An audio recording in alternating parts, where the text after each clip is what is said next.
A second technique that frequently is used in delivering an impact evaluation is what I call one-to-one consultation. Okay? You'll be familiar with this. Essentially, you're asking a series of informed viewers, hey, what do you think about this intervention? Do you, as an expert, think this intervention is doing what you thought it was going to? You might be a commission official. You might be a national government official. You might be a member of the managing authority. You might be a member of the Joint Secretariat.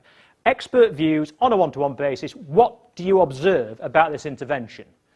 Policymakers or funders, people who work in adjacent programs, or representatives from delivery bodies. Taking their view, taking their observation on how do you think this thing is running. And typically when you undertake these things, these one-to-one consultations, you've got a spectrum of modes. Face-to-face is better than telecom, is better than postal, is better than online. Yeah? And that matters because as you move from here, sorry, let me turn it the way. As you move from here up to here, or from here down to here, this gets a lot cheaper. Yeah? Now, if I'm doing one-to-one consultations on a job for you, depending where people are based, you know, I may be doing 3 or 4 a day.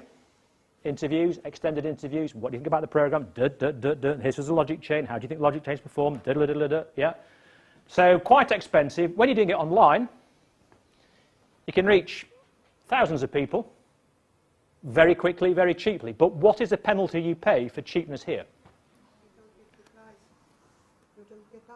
Don't get answers.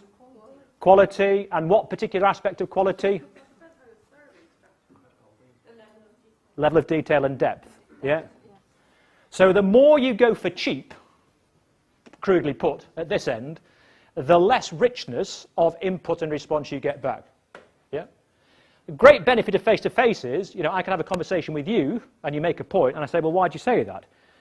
Yeah, yeah, which you can't do with a questionnaire. Yeah. So it becomes very much more an interactive process at this end with a compliance thing at this end. Yeah.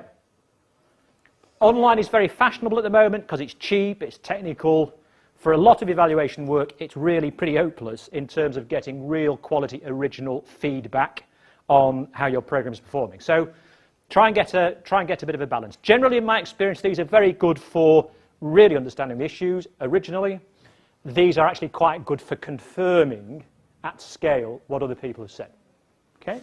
So watch out for that, particularly useful for scoping the issues and for cross-checking messages from elsewhere in the study. Okay? Really fun doing that, one-to-one consultations, particularly if you're talking to interesting people. Terribly boring if you're talking to miserable people.